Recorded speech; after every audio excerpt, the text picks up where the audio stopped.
नमस्कार मित्रांनो, ठरलं तर मग या मालिकेच्या पुढील भागात आपण पाहणार आहोत. अर्जुन आता रविराज सरांना भेटायला आलेला असतो. अर्जुन बोलतो, सुमन काकू कोणत्या कोणत्या परिस्थितीतून गेल्या आहे याचा आपण विचारही करू शकत नाही. आता जे काही घडले आहे त्यामुळे त्या मेंटली डिस्टर्ब होण्याची शक्यता आहे. हे ऐकून नागराज काकांना धक्का बसलेला असतो. दुसरीकडे आपण पाहतो सुभेदारांच्या घरी सायली सगळे जेवण बनवून गेलेली असते. परंतु जेव्हा कल्पनाताई भांडे पाहते तेव्हा भांड्यामध्ये जेवण नसतं, भांडे सगळे खाली असतात. तेव्हा कल्पनाताई बोलते, सायली तर म्हणाली होती ना की ही सगळं जेवण तयार करून गेलेली आहे. तेव्हा आपण पाहतो प्रिया ते सगळे जेवण पॅक करून पहिलेच बाहेरून फेकून आलेली असते.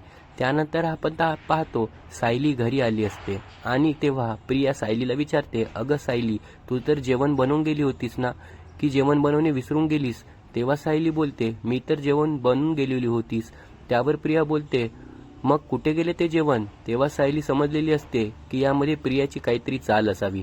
त्यावर सायली प्रियाला टोमणे मारत बोलते, काय माहिती जेवण कुठे गेले, कोणते भूत आले होते की कोणती चेटकीन. आता सायली प्रियाचा खरा चेहरा सगळ्यांसमोर कशा प्रकारे आणणार हे पाहणे अतिशय मनोरंजक ठरणार आहे. तर ठरलं तर मग या मालिकेचे असेच नवनवीन भाग पाहण्याकरता आमच्या चॅनलला सबस्क्राईब करायला विसरू नका. धन्यवाद.